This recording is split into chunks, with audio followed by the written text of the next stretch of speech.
President Trump and the First Lady are in the United Kingdom for a historic second state visit. The Trumps landed late this afternoon. They will be welcomed by the royal family tomorrow at Windsor Castle and meet with Prime Minister Keir Starmer Thursday.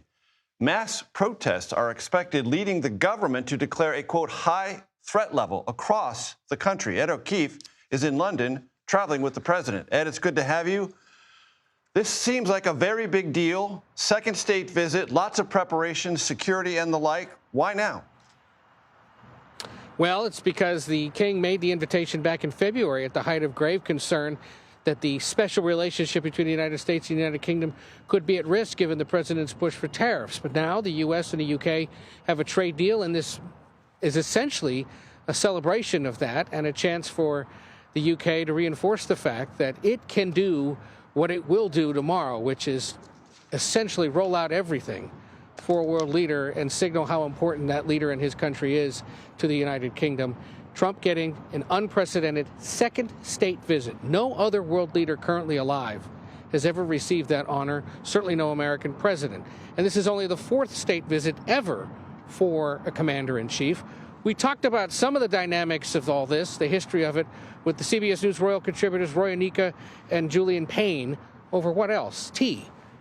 Here's a little what they had to tell us. It's definitely the case that when there is a U.S. incoming state visit, inward state visit with the president, it's a bigger deal. I am absolutely sure that the anticipation of this visit and the preparation will be of a different order. The royal family, no pun intended, is the biggest trump card this government can play at big moments of international statesmanship and diplomacy.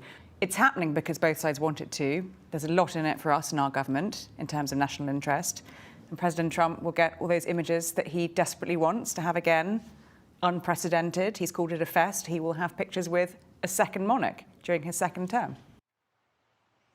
And to Roya's point about imagery, the president on his way over here told reporters flying with him on Air Force One, you're going to get a lot of good pictures tomorrow, and that is indeed what we're expecting, Major.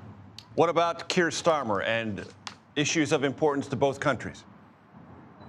Well, just as we began this segment, Major, the British Embassy in Washington was first out of the gate with the official announcement of what they're going to call a U.S.-UK technology and energy partnership. Over the course of today, we've been hearing from Google, Microsoft, and now NVIDIA planning to spend tens of billions of dollars in the coming years to help develop artificial intelligence and quantum computing in this country, partnering with U.S. firms and other entities that are working on artificial intelligence.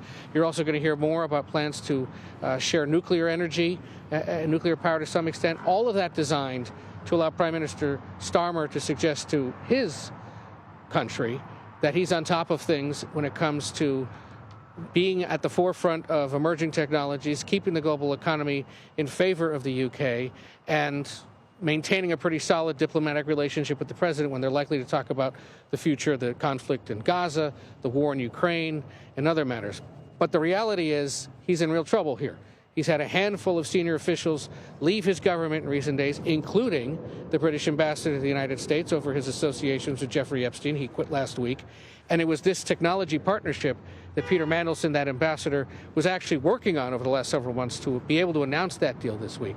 But there are real questions about how much longer Starmer will be able to lead the Labour Party as the Reform Party, a far-right anti-immigration party led by the president's close friend Nigel Farage, continues to see its popularity rise in this country. Also a lot of concern that so much money and manpower is being spent to celebrate an American president who, according to a public opinion poll released this morning, has about a 16% approval rating here in the United Kingdom, Major. With the details, large, medium, and small, all fascinating. Ed O'Keefe, traveling with the president. Thank you so much.